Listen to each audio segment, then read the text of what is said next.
Assalamualaikum. Join the IT Sparks official YouTube channel and Facebook page using the links on screen to start learning digital skills absolutely free. Thank you. बिस्मिल्लाहिर्रहमानिर्रहीम। अस्सलाम वालेकुम dear learners. IT sparks official में आपको खुशामदीद कहते हैं। आज के इस वीडियो लेक्चर में हम होम टैब में मौजूद जो कि तकरीबन लास्ट ग्रुप है एडिटिंग का, उसको डिस्कस करेंगे। इससे पहले वाले लेक्चर में हमने स्टाइल के ग्रुप को डिटेल से डिस्कस किया था। तो चलिए स्क्रीन की तरफ चलते हैं। देखिए मेरे पास एक पैराग्राफ है, ठीक है। अब मैं इस पर ये सारा जो एडिटिंग का ग्रुप है इसमें काम करेंगे। ये सारे ऑप्शन इस पैराग्राफ पर हम अप्लाई करेंगे। सबसे पहले हम चाहते हैं कि फाइंड का ऑप्शन जो है ये किस तरह काम करता है और इसको हम किस तरह बरोकार ला सकते हैं। तो डियर लर्नर्स, आपने अक्सर देखा होगा आपके पास मुख्तलिफ़ किस्म के डॉक्यूमेंट्स आते हैं। मैं आपको एक सिंपल एग्ज़ाम्पल ले दूँ। सपोज़ आपने किसी जगह पे अप्लाई किया हुआ है और उन्होंने एक रोल नंबर लिस्ट जो है वो इशू किया है। तो उसमें हज़ारों स्टूडेंट्स होते हैं। तो आप एक 1 बाय 1 पेज को स्क्रॉल करोगे, फिर जाओगे, फिर अपना नेम जो है वो सर्च करोगे, तो ये काफ़ी मुश्किल हो जाता है। अगर इसके अल्टरनेट आप फाइंड का ऑप्शन इस्तेमाल करो, उसको यूज़ करो, तो आप बहुत जल्द ही अपना नाम जो है उस सर्च लिस्ट में, उस मेरिट लिस्ट में आप फाइंड आउट कर सकोगे। फाइंड का ऑप्शन जो है इसके लिए शॉर्टकट की जो है वो है Ctrl+F। आप Ctrl+F से जो भी आपका डिज़ायर्ड वर्ड है वो आप फाइंड आउट कर सकते हैं। अगर आपके टेक्स्ट डॉक्यूमेंट या आपके वर्ड फाइल में जो भी वर्ड है, हम सपोज़ करें यहाँ पे कोई ये वर्ड है डोर, मैं चाहता हूँ कि ये इस फाइल में देखूँ कि इसमें ये वर्ड कहाँ कहाँ मौजूद है। तो मैंने Ctrl+F प्रेस किया और मैंने डोर जो है, ठीक है, डोर टाइप किया। तो डोर का वर्ड देखो हाईलाइट हो गया कि ये यहाँ पर मौजूद है।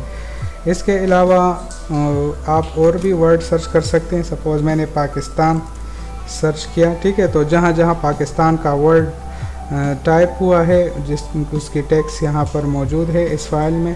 तो माइक्रोसॉफ्ट वर्ड 2024 की खासियत ये है कि जहाँ पर भी जो वर्ड टाइप होगा वो आपको उसकी पॉइंटेशन या निशानदही करेगा कि इस पैराग्राफ में कौन कौन से लाइन में जो आपका डिज़ायर्ड वर्ड है वो मौजूद है। फाइंड का जो शॉर्टकट की है वो है Ctrl+F, या आप माउस को फाइंड के ऑप्शन पर लेके आए तो वहाँ पर आपको Ctrl+F लिखा हुआ नज़र आएगा। अच्छा, इसके अलावा एक दूसरा ऑप्शन है रिप्लेस। फाइंड से तो हम वर्ड जो है, अपने डिज़ायर्ड वर्ड जो है उसको फाइंड करते हैं, सर्च करते हैं। रिप्लेस उस टाइम हम इस्तेमाल करते हैं कि सपोज़ हमें एक वर्ड है या एक टेक्स्ट है, हम चाहते हैं कि हम उसको फाइंड करके उसको रिप्लेस करें। रिप्लेस से क्या होगा कि जो पहला वर्ड है वो रिमूव हो जाएगा और आपका जो नेक्स्ट डिज़ायर्ड वर्ड है वो पेस्ट हो जाएगा, वो वहाँ पर इंसर्ट हो जाएगा, ठीक है। तो सपोज़ मैं चाहता हूँ कि यहाँ पाकिस्तान का वर्ड है, तो मैंने रिप्लेस का ऑप्शन यूज़ करना है। रिप्लेस का ऑप्शन का शॉर्टकट की जो है वो है Ctrl+H, ठीक है। जब हम Ctrl+H प्रेस करते हैं तो ये जो आपको स्क्रीन पर मेन्यू नज़र आ रहा है ये ओपन हो जाता है। या आप यहाँ से भी रिप्लेस के ऑप्शन पर क्लिक करने से भी यही मेन्यू दोबारा ओपन हो जाता है। अब देखिए यहाँ लिखा है पाकिस्तान। मैं चाहता हूँ कि इसको मैं किसी और वर्ड से रिप्लेस करूँ, ठीक है। रिप्लेस में यहाँ पर नॉर्मली आपको सिर्फ रिप्लेस का बटन मिलेगा। इसके अलावा रिप्लेस ऑल है और फाइंड नेक्स्ट है। ये तीनों मैं आपको 1 बाय 1 क्लियर करवाता हूँ, ठीक है। अच्छा, सबसे पहले हमने फाइंड वर्ड में कोई वर्ड हमने लिखा पाकिस्तान। मैं चाहता हूँ कि इसको किसी भी दूसरे वर्ड से चेंज करूँ, ठीक है। तो सपोज़ मैंने इसको एक वर्ड देना है, ठीक है। IT स्पार्क्स सपोज़ मैंने दिया, ठीक है। मैं चाहता हूँ कि जहाँ जहाँ भी पाकिस्तान का वर्ड लिखा हुआ है वो IT स्पार्क्स के वर्ड से जो है चेंज हो जाए। तो जब मैंने रिप्लेस ऑल का किया तो तकरीबन इसमें पाकिस्तान का वर्ड जो था वो 6 जगह पर लिखा हुआ था, जो कि रिप्लेस हो गया। यहाँ पर देखो all done, we made 6 replacement. आप ओके करो तो देखो जहाँ जहाँ पर भी पाकिस्तान का वर्ड था वो IT स्पार्क से ही रिप्लेस हो गया। ठीक है, ये एक मेथड था जिसमें हमने रिप्लेस ऑल किया। ठीक है, अब मैं ज़रा दोबारा ये आपको समझा दूँ। ठीक है, अब मैं चाहता हूँ कि जी मुझे पाकिस्तान का वर्ड जो है हर जगह पर रिप्लेस नहीं करना, बल्कि किसी ख़ास जगह पर या किसी एक जगह पर जहाँ पाकिस्तान का वर्ड है मैं चाहता हूँ कि सिर्फ उसी जगह पर रिप्लेस हो और बाकी डॉक्यूमेंट में वो एज इट इज़ रहे। तो उसके लिए आपने क्या करना है, फाइंड नेक्स्ट। ठीक है, जब आप फाइंड नेक्स्ट के बटन को क्लिक करते हैं तो देखो पाकिस्तान यहाँ पर भी लिखा हुआ नज़र आ रहा है, यहाँ पर भी लिखा हुआ नज़र आ रहा है और आप देखें यहाँ पर भी लिखा हुआ नज़र आ रहा है। अब मैं चाहता हूँ कि सिर्फ पाकिस्तान का वर्ड जो है इस लोकेशन पे या इस लाइन में जो मौजूद है ये वर्ड रिमूव हो। तो मैं रिप्लेस का बटन प्रेस करूँगा, क्लिक करूँगा तो वहाँ पर क्या हुआ, पाकिस्तान का वर्ड IT स्पार्क्स जो है उससे रिप्लेस हो गया। तो बाज़ दफ़ा हमें पूरे डॉक्यूमेंट में रिप्लेसमेंट की ज़रूरत होती है, बाज़ दफ़ा हम सिंगल वर्ड को रिप्लेस करते हैं। ठीक है, तो उसके लिए सिर्फ रिप्लेस यूज़ होता है। बाज़ दफ़ा हमें कुछ ख़ास पैराग्राफ में और कुछ ख़ास लाइन में वर्ड को चेंज करना पड़ता है। तो उसके लिए आपने फिर फाइंड नेक्स्ट, वो डिज़ायर्ड वर्ड जो है वो आप फाइंड नेक्स्ट के ज़रिए आप सर्च करोगे और फिर जब आप उसके बाद रिप्लेस पे क्लिक करोगे तो आपका जो डिज़ायर्ड वर्ड है वो रिप्लेस हो जाएगा। तो ये था रिप्लेस का ऑप्शन कि रिप्लेस का ऑप्शन किस तरह काम करता है। इसके अलावा यहाँ पर गो टू का एक ऑप्शन है, उसके लिए जो शॉर्टकट कमांड यूज़ होता है वो है Ctrl+G। गो टू का मतलब यहाँ है कि आप कौन से पेज पर जाना चाहते हैं। ये देखें लेफ़्ट साइड पर आपको गो टू वर्ड लिखा है जिसमें सेक्शन है, लाइन है, बुकमार्क है, कमेंट है, फुटनोट है और भी सारे देखो काफ़ी ज़्यादा ऑप्शन है। उसको आप फिर डिटेल से चेक करें।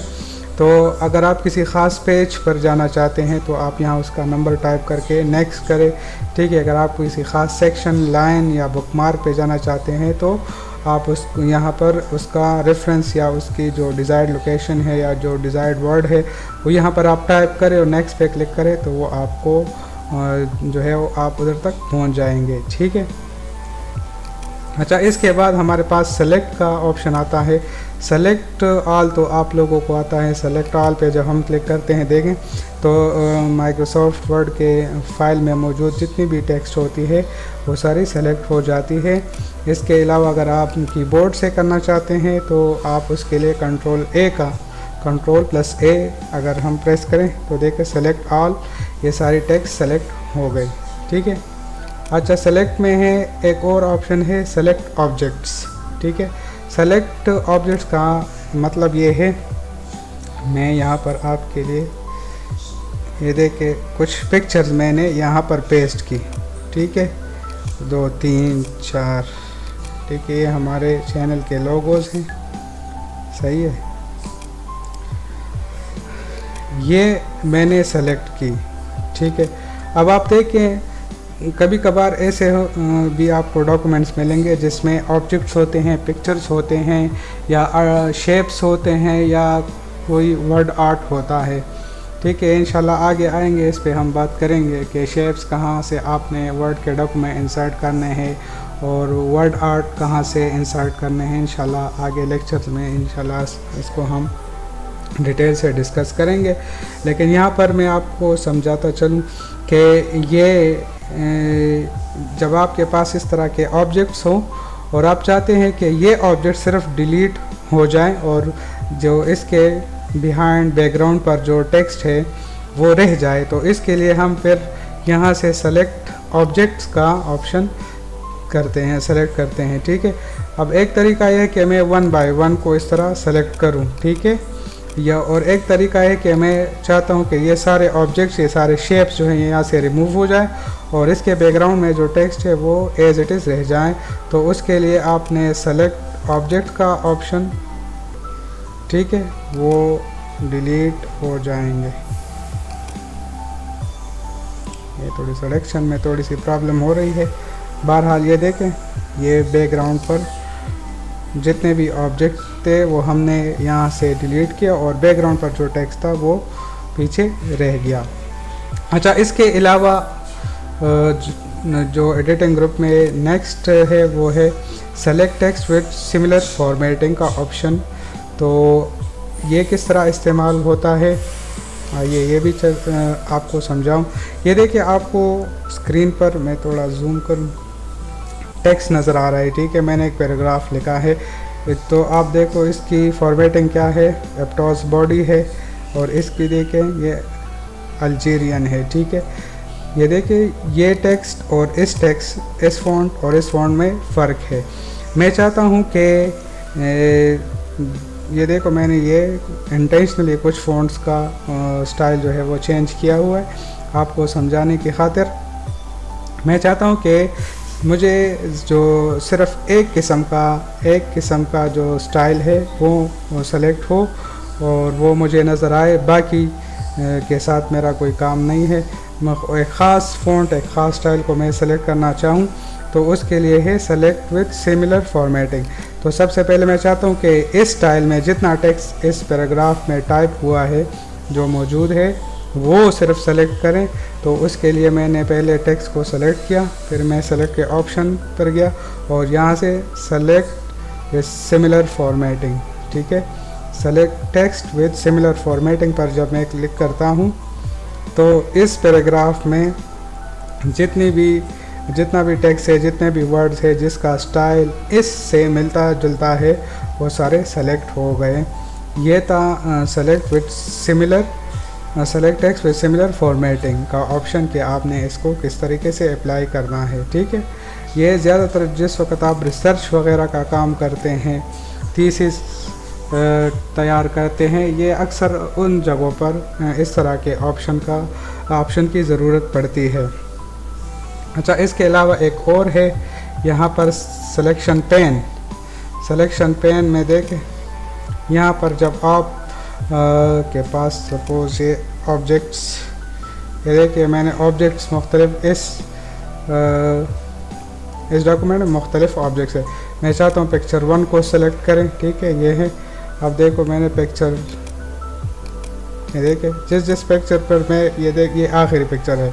जब मैंने आखिरी पिक्चर पर क्लिक किया तो ये आखिरी वाला सेलेक्ट हुआ, जब मैंने पहले वाले पे किया तो जो फर्स्ट पिक्चर है वो सेलेक्ट हुआ, ठीक है। तो इस तरीके से सिलेक्शन पेन में आप के जितने भी ऑब्जेक्ट जो आपके वर्ड फाइल में मौजूद हैं वो आप उसको 1 बाय 1 सेलेक्ट कर सकते हैं, बजाय इसके कि आप स्क्रॉल करें 1 बाय 1 को सर्च करें और फिर जाके उसको सेलेक्ट करें। सिलेक्शन पेन आपको डायरेक्ट ये फैसिलिटी प्रोवाइड करता है कि आप उसके ज़रिए से जितने भी ऑब्जेक्ट्स हैं जो आपके वर्ड डॉक्यूमेंट में मौजूद है, ठीक है, तो वो आप सिलेक्शन पेन के ज़रिए आप सेलेक्ट कर सकते हैं, बजाय इसके सपोज़ आपके पास कोई डॉक्यूमेंट है और वो 50 पेजेस का है, तो हर एक ऑब्जेक्ट के पीछे जाना, उसको मैनुअली सर्च करना, उससे आसान तरीका ये है कि आप सिलेक्शन पेन पर जाएं और आपके वर्ड फाइल में जितने भी ऑब्जेक्ट्स मौजूद हैं तो इस तरीके से आप उनको सेलेक्ट कर सकते हैं। ये था आज का लेक्चर और के एडिटिंग ग्रुप हमने आज आप इसमें काम किया कि इसके कौन कौन से ऑप्शन होते हैं, आप इसको किस तरह इस्तेमाल में ला सकते हैं। इंशाल्लाह अगले लेक्चर में हम एड्स एन पर काम करेंगे कि ये जो नेक्स्ट ग्रुप है एड्स एन वो किस तरह काम करते हैं। अगर तो अभी तक आपने हमारे चैनल को सब्सक्राइब नहीं किया तो सब्सक्राइब करें ताकि हर आने वाले लेक्चर की नोटिफिकेशन आपको मिलती रहे। मिलते हैं अगले लेक्चर में, तब तक के लिए मुझे इजाज़त दीजिए। अल्लाह। For more amazing videos like this, follow us on Facebook and subscribe to our YouTube channel. Just click the links on your screen.